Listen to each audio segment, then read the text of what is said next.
김석환 수석연구위원 함께하겠습니다. 안녕하세요. 안녕하십니까. 네. 네. 자, 화요일인데 벌써 일주일 다 보낸 것 같은 기분이에요. 일주일인가요? 저는 한 달 된 것 같습니다. 그러니까요. 네. 어제 일단 다들 너무너무 힘든 하루를 네. 보내셨고 지난밤에 미국 증시도 뭐 이제 낙폭을 장중에 좀 줄이는 모습이 있기도 했습니다만 결국은 또 3% 내외의 하락으로 그렇죠. 네, 네. 거래를 마감하기도 했어요. 일단 8월 들어서의 분위기가 썩 좋지 않아요. 뭐 최근 한 3, 4주 정도인 것 같아요. 그러니까 실제로는 7월 한 10일까지는 괜찮았던 것 네. 같고 그 이후부터의 움직임이 상당히 좀 긴박하게 움직이는 부분들이었는데 이제 그걸 오늘 한번 뜯어봐야죠. 저희가. 네. 네. 어떤 일이 있었는지 어떻게 지금의 하락을 이해해야 하는지 그걸 바탕으로 우리는 어떻게 해야 할지에 대한 그렇죠. 힌트를 좀 네. 얻을 수 있을 것 같아요. 오늘은 이제 뭐 다 제쳐두고 현재 시장 상황에 대해서 좀 긴급 점검해보는 시간을 알겠습니다. 가져보도록 네. 하겠습니다. 자, 일단은 상황이 어떤지를 좀 봐야겠죠. 뭐 일단 전체적으로 어제가 너무 이제 급격하게 이제 네. 변화하는 장의 움직임들이 좀 나타났었죠. 그래서 이제 저희가 1987년에 있었던 사건을 다시 한번 또 가져오게 되는 계기가 되기도 했었는데 이제 흔히들 1987년 10월에 있었던 게 이제 블랙 먼데이라고 네. 하는 뭐 대단히 짧고 굵게 다가온 경기 침체 구간이었다라고 볼 수가 있겠는데 뭐 당시에는 실질적으로 경기가 뭐 정말 나빠서 뭐 그렇다라기보다는 이제 다양한 시장 내에 여러 가지 요인들이 이제 겹치면서 증시에 좀 부담이 됐었던 상황이었다라고 볼 수가 있을 것 같고요. 다만 그럼 지금도 그런 상황인 거냐라고 본다라고 하면 이제 그런 부분들을 저희가 이제 점검해 볼 건데 어제 그리고 이제 간밤에 끝난 미국 증시까지 포함을 해서 전체적 증시의 움직임이 네. 단 하루의 움직임이 어땠는지 준비한 자료 화면을 통해서 보시면 월요일장. 월요일장입니다. 네. 월요일장 기준으로 보면 일본이 아까 말씀해 주신 대로 거의 12% 가까이 급락을 했죠. 네. 이게 방금 말씀드린 87년 10월 블랙 먼데이 이후에 가장 큰 네. 낙폭이에요. 그리고 이제 우리나라가 여기 이제 끼어 있는데 코스닥 같은 경우에는 11% 넘게 하락을 했어요. 네. 그러니까 중간에 이제 뭐 사이드카도 걸리기도 했었고요.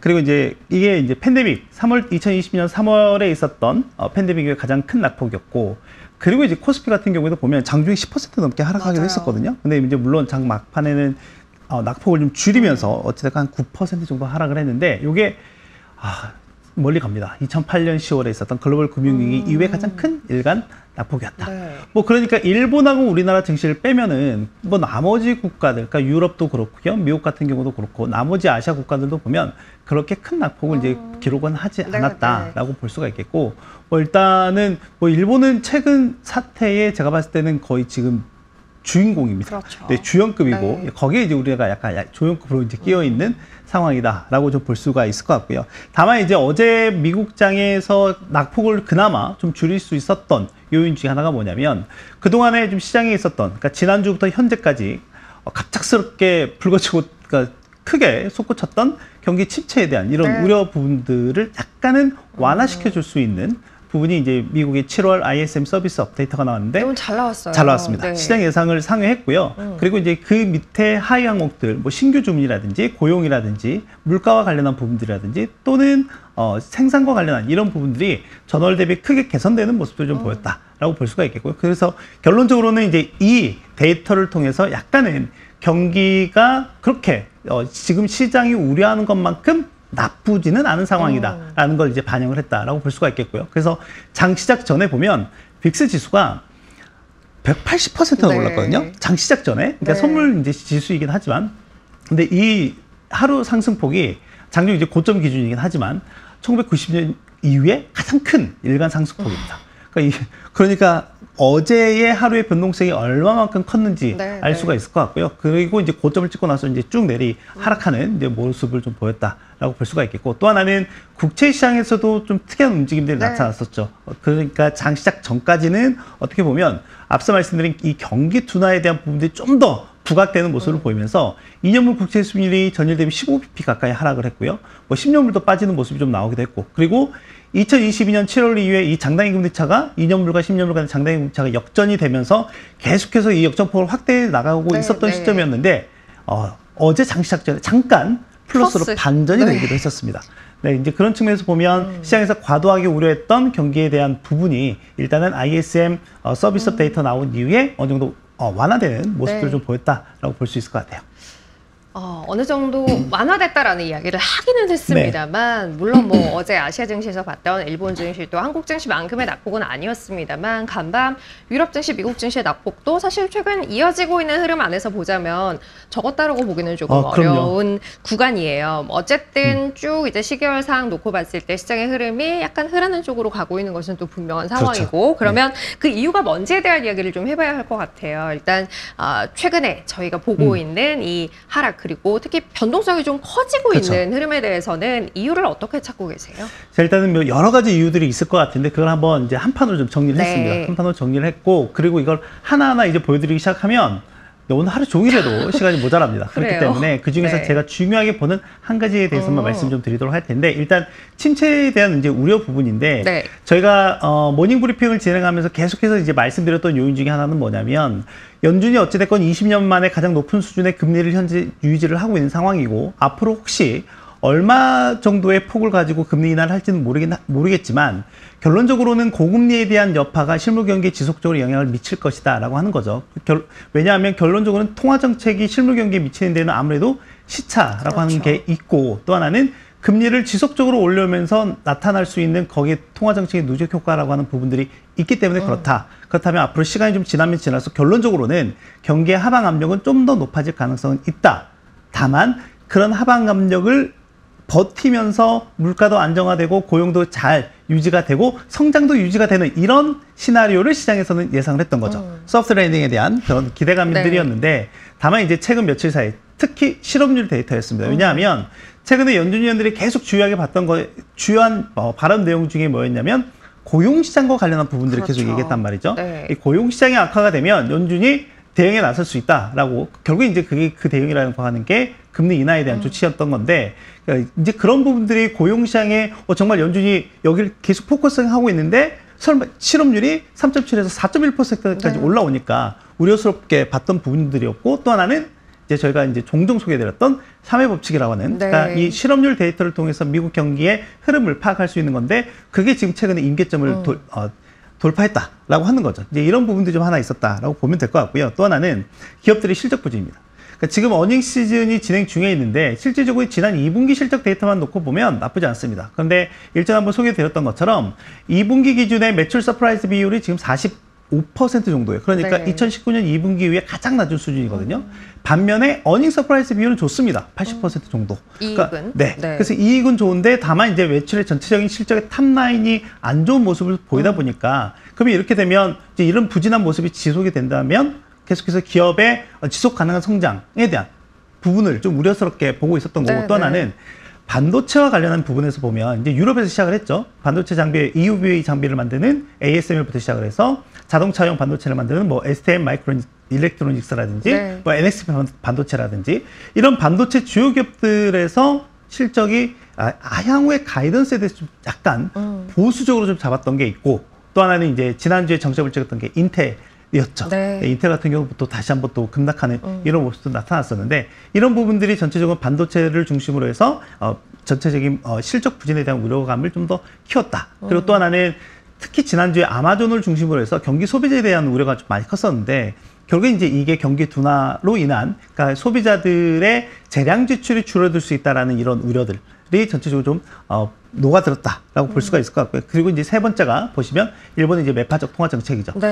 지금 7월 말에 통화 정책 회의를 열고 어쨌든 15bp 금리 인상을 했고, 그리고 테이퍼링이라고 하는 양적 완화 규모를 줄여나가는 조치를 이제 내년까지 계속해 나가겠다라고 얘기를 했죠. 그러니까 실제로 이제 이런 부분들이 이미 이 BOJ 통화정책 회의가 열리기 한 2, 3주 전에 시장에 이제 녹아 들어가고 있었고, 그 기대감 자체가 이제 그런 부분들이 엔화가 이제 7월 초에 161.8달러의 환율이 찍은 다음에 가면 이제 어제 보면은 141까지 뚝 떨어졌어요. 내려왔었죠.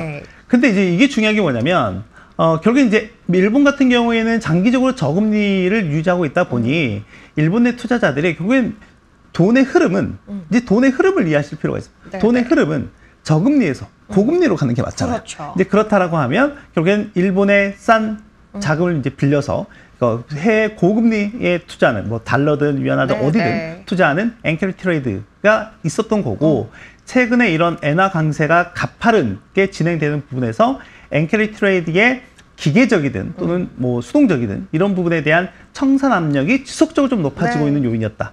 그리고 지금 화면을 통해서 볼 수 있듯이 매그니피센트 7뿐만이 아니라 미국 내 기술주, 나스닥 또 나스닥 100 이런 지수와의 상관관계를 한번 살펴보시면 최근 들어서 그 상관관계가 좀 더 높아지는 그러네요. 모습들을 보이고 있더라라고 네. 하는 거죠. 그렇다라고 하면 이제 앞으로의 엔화 방향이 좀 더 중요한 가능성, 그 방향성을 좀 보일 것 같고요. 특히 현재 시장에서는 이 엔캐리 트레이드의 부분들, 특히 이제 달러 엔화 환율의 움직임을 좀 더 면밀하게 살펴볼 필요가 있다라고 말씀드리고 싶습니다. 지금까지 본 네. 것만 해도 사실 맞네요. 원인이 네. 3개나 돼요. 일단 뭐 미국의 경기 침체 그리고 기업들이 과연 지금은 이익이 괜찮지만 이거를 정말 뒷받침해 줄 수 있을 만큼의 매출 성장세를 보여줄 수 있을 것인가에 대한 의구심이 좀 커지고 있는 부분 이것도 이제 시장의 조정 요인이 됐다라고 봐야 할 것 같고 또 일본이 이제 매파적인 통화 정책으로 돌아서면서 엔캐리 트레이드가 청산될 가능성에 대해서 시장이 그쵸. 좀 급격하게 반영을 하기 시작했다라는 부분도 봐야 할 것 같습니다. 다만 이제 이런 원인들 말고도 또 2가지나 이유가 더 있더라고요. 그쵸. 네.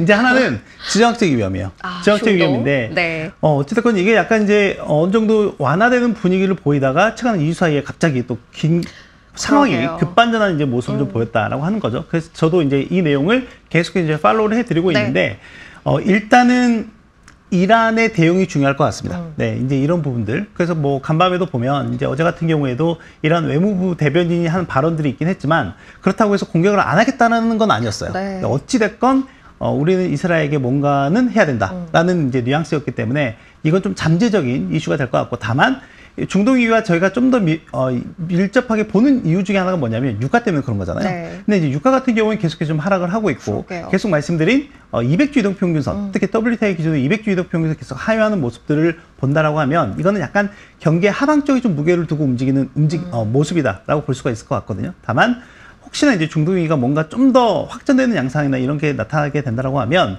분명히 유가상에서의 리스크 프리미엄이 확대될 여지가 있다. 이 말인즉슨 유가 상승의 압력이 높아질 수 있다라는 점이니까 이건 좀 체크해서 보시면 좋을 것 같고요. 물론 증시에도 좋지 않은 방향이 그렇죠. 되기도 할 겁니다. 그 마지막 5번째는 비하인드 커브라고 해서 이건 연준의 책임론이죠. 네. 지난 7월 FMC 회의에서 이미 이제 지난 7월 FMC 회의 열리기 전에 6월 코어 PCE 데이터를 확인을 했죠. 그러니까 물론 이제 12개월 전년 동월 대비로 보면 2.6% 상승하는 모습을 좀 보이긴 했지만 최근 3개월 기준으로 보면 3개월 기준의 연율화 데이터가 대략 2.3%니까 연준이 이제 목표하는 거의 그 수준에 왔다라고 하는 거고 그리고 이제 단순하게 코어 PC뿐만이 아니라 뭐 코어 CPI라든지 또는 저희가 이제 슈퍼코어 CPI나 PCE 이런 데이터를 보는데 이런 코어 프라이스 기준으로 해서 실질 중립금리를 한번 따져보면 마이너스 이미 0.5%포인트를 넘어가는 것들도 있다라고 하는 거죠. 이제 그렇다라고 하면 연준이 너무 뒤늦게 금리 인하의 방향성을 선회하는 게 아니냐. 실기한 게 아니냐. 이런 부분에 대한 시장의 우려가 최근에 좀 있었다라고 하는 거죠. 연준의 책임론에 대한 이야기. 뭐 회사 이제 나오고 있는 게 지금이라도 빨리 좀 당겨서 내려야 된다라는 이야기도 아까도 이제 그 얘기 해주셨잖아요. 뭐 제레미 시겔 와튼 스쿨 그 교수의 얘기를 하면서 근데 이제 연준이 과거에 긴급 이사회 회의를 갖고 시장에 이렇게 대응을 했던 적은 보통 증시가 고점 대비 한 20% 이상씩은 빠져야 됩니다. 그러게요. 네, 그리고 2020년 저희 3월로 한번 되돌아가 보면 증시가 거의 30% 넘게 하락했을 때, 코로나 때, 팬데믹 때, 그때 연준이 긴급하게 들어와서 바로 이제 금리 삭감하고 이제 그 다양한 유동성 부양책들을 내놓고 이러면서 증시가 이제 급반등하는 이런 모습이 좀 있었는데 지금 당장은 또 그렇게 가기가 쉽지는 않은 상황이다. 또 하나는 만약에 금리를 인하한다라고 하면 결국에 이제 미일 금리 차가 결국에 엔화가 지속적으로 약세였던 이유 중에 하나가 미일 금리 차의 확대였는데 지금 고작 일본이 15bp 정도 올려서 미일 금리 차가 축소된다라는 이런 우려로 인해서 엔화 강세 폭이 좀 커졌다라고 하는 거죠. 물론 여기에는 약간의 이제 수급적인 이슈가 좀 더 있을 요인도 있습니다. 다만 만약에 미국이 낮추면 뭐 지금 시장은 50bp, 75bp 하라는 소리잖아요. 막 이제 그렇게 됐을 때 이 움직임도 저희가 한번 생각을 해봐야 되겠죠. 그럼 이제 엔캐리 트레이드에 대해서는 조금 더 걱정을 하게 되는 맞습니다. 상황이 되겠네요. 정말 이러기도 저러기도 쉽지 않은 상황이다라는 생각이 드는데 하나씩 봤을 때는 시장이 그러면 앞으로 좀 어렵으려나라는 생각이 또 들기도 해요. 이유들을 봤을 때. 지금 상황이 이어진다라고 봐야 하는 건지 그에 대한 답을 좀 들어야 될 것 같아요. 이제 보통 이제 저희가 방금 앞서 빅스 지수를 이제 말씀드렸고 네. 저희 어제 그 우리나라 증시에서 V-코스피 지수가 거의 50% 가까이 네. 급등을 했더라고요. 근데 항상 이제 아시겠지만 변동성이 뭔가 이 변동성이 뭔가 한번 크게 스파이크를 일으키고 난 다음에 이게 계속 이렇게 스파이크를 일으키지는 않습니다. 속성상. 네. 그렇다라고 하면 그 다음에부터는 약간 이제 시장의 안도 랠리라든지 이런 부분에 대한 이제 기대감을 좀 높일 수 있다라고 하는 거고 또 하나는 저희가 마법의 단어이긴 하지만 선반영이라고 하는 부분이죠. 네. 뭐 어찌됐건 지금 당장 이제 말씀드릴 수 있는 거는 이제 실업률과 관련한 데이터가 약간 부진하게 좀 나온 부분들이 있지만 이게 당장 뭔가 미국의 경기 침체가 당장 왔다라고 판단 내릴 수 있는 요인은 아니다라고 계속해서 이제 말씀을 드리기도 했었고 물론 여러 가지 잠재적인 리스크 요인들이 있기는 하지만은 그럼에도 불구하고 이제 반대급부의 상황도 저희가 또 한번 봐야 될 필요가 있을 것 같은데 네. 그래서 최근에 저희 리서치 센터의 박희찬 센터장이 내놓은 이제 자료 중에 현재 리세션 우려가 과도한 이유를 이제 크게 5가지 정도로 들고 있는 네. 상황이거든요. 그래서 볼까요? 일단 그 내용을 한번 정리를 해보면 일단 첫 번째는 미국의 낮은 재고 부담. 그러니까 기업들이 재고가 많지 않다는 거죠. 결론적으로는 이 재고를 늘리기 위한 향후에 리스타킹이라고 하는 재고 확충에 대한 기대가 경제 성장을 견인할 수 있다라고 하는 거고요. 또 하나는 초과 구인이라고 하는 건데 저희가 실업률 데이터가 나오면 실직자 한 명당 일자리 수가 얼마나 있느냐에 대한 얘기를 하죠. 그 이제 구인 배율인데 이 구인 배율이 2019년 그러니까 팬데믹 이전 레벨인 1.2개까지 가 있는 상황이에요. 자, 그렇다고 하면 이건 무슨 말이냐면 실직자 한 명당 일자리 수가 1.2개 있다는 거죠. 그러니까 여전히 기업들은 사람들을 필요로 한다라고 하는 거고 그렇다고 하면 이제 지금 이제 노동시장의 수급이 어느 정도는 이제 밸런스를 좀 맞춰 나가고 있는 상황이기 때문에 앞으로의 일자리 수도 점진적으로 좀 점진적이라기보다는 계속해서 좀 추세가 양호하게 유지가 될 가능성이 높다라고 일단 보고 있는 지금 거고요. 이제 걱정을 아주 과하게 하고 있는 것처럼 네. 그렇게 노동시장이 한꺼번에 망가질 가능성은 없다는 그렇죠. 이야기인 거죠. 네, 그러니까 진짜 시장에서 과거에 보면 이제 우려했던 시점이 뭐냐면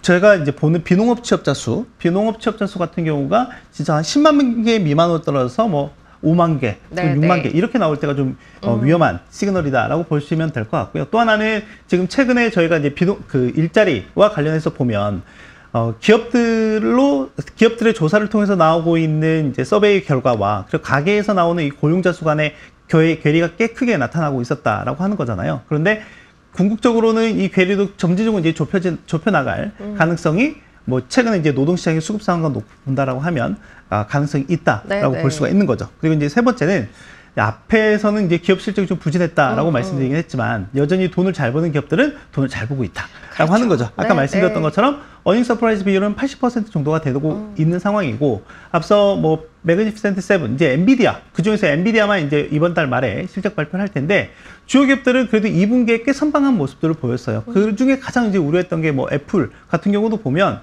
중국적 매출이 조금 줄어드는 모습을 좀 보이긴 했지만 그래도 중국 외 나머지 지역에서의 매출은 전반적으로 성장하는 이제 모습이 좀 나타났었고 실제 6월 이후에 뭐 애플 인텔리전스라고 하는 애플의 AI 생태계에 대한 기대감이 꽤 높게 형성이 되면서 주가도 큰 폭으로 상승했던 부분들이 있었죠. 다만 며칠 전에 이제 2분기 동안에 버크셔 해서웨이에서 지분의 절반 정도 이제 정리했다라고 하는 점은 이제 수급적으로는 약간 이제 또는 투자자들의 센티멘털 측면에서는 좀 부담스러운 점은 될 수도 있다라고 보고 있고요. 다만 또 이제 주말 사이에 있었던 이제 엔비디아와 관련된 또 이슈도 있기도 했었죠. 이제 이런 것들은 앞으로 좀 시간이 지나면서 해결될 여지가 충분히 좀 있는 것들이기 때문에 거기에 대한 좀 기대감은 여전히 가지고 가도 된다라고 하는 거고요. 또 하나는 캐펙스와 관련한 부분이거든요. 뭐 지난주에도 뭐 아마존이든 또는 마이크로소프트든 이제 계속해서 기업 실적을 발표하면서 향후에 우리 캐펙스 규모를 이전보다 더 늘리겠다라는 내용들에 대해서 발표를 했기 때문에 결국엔 이 캐펙스 투자를 늘림으로써 수혜를 받을 수 있는 기업 또는 업종이 어디에 있을까라고 고민을 해본다라고 하면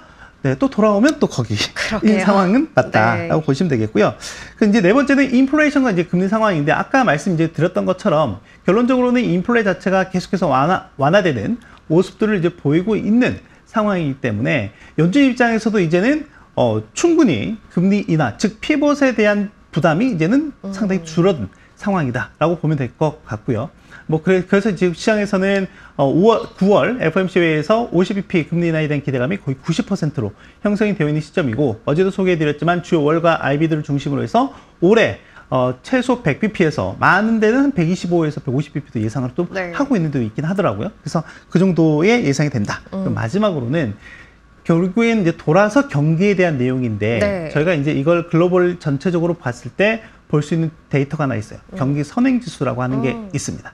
그래서 준비한 화면을 통해서 한번 같이 네. 살펴보시면 이제 우리나라도 뭐 마찬가지기도 하고 미국도 이제 마찬가지긴 하지만 글로벌 경기 선행지수 같은 경우가 전체적으로는 지금 우상향하고 있는 트렌드를 여전히 유지하고 있는 네, 상황이다라고 네. 하는 거죠. 그러니까 저게 이제 꺾이기 시작하면 이제 우려스러운 부분들이긴 하겠지만 아직은 이제 기준선 100을 중심으로 해서 100 이상에서 이제 확장 국면으로 가고 있는 부분이고 아직은 정점까지는 충분히 여력이 좀 남아 있는 상황이다라고 볼 수가 있을 것 같습니다. 다만 이제 그 정점의 높이가 이전처럼 뭐 101, 102, 뭐 저렇게 103 저렇게 높은 지점이 될지 안 될지는 확언할 수 없습니다. 확언할 네. 수는 없지만 현재 시점에서의 경기 확장 국면이 지속되고 있는 상황은 맞다라고 보시면 될 것 같습니다. 일단 확장 국면에서 꺾인 것도 아니고 이제 수치로 봤을 때도 확장 구간에 여전히 머물러 있는 상황이고 하다 보니 지금 당장 경기에 대해서 아주 큰 걱정할 필요는 없어 보인다라는 게 이제 경기 선행지수를 통해서 얻을 수 있는 인사이트다라고 이야기를 해야 할 것 같고요. 뭐 이외에도 전체적으로 보면 고용시장에 대한 걱정도 그렇고 기업들의 이익에 대한 걱정도 그렇고 너무 조금 과하게 반영하고 있는 게 아닌가라는 게 지금 이제 하신 이야기의 맞습니다. 결론일 것 같습니다. 그리고 더 자세한 내용은 네. 보고서를 통해서 확인하시면 좋을 것 같습니다. 네, 주초부터 참 쉽지 않은 상황이에요. 그래도 여러분 긴 그림에서의 흐름에 확신을 가지고 좀 안정감 있는 대응하셨으면 좋겠습니다. 저희는 여기서 인사드리고요. 내일 다시 뵙겠습니다. 힘내세요. 고맙습니다.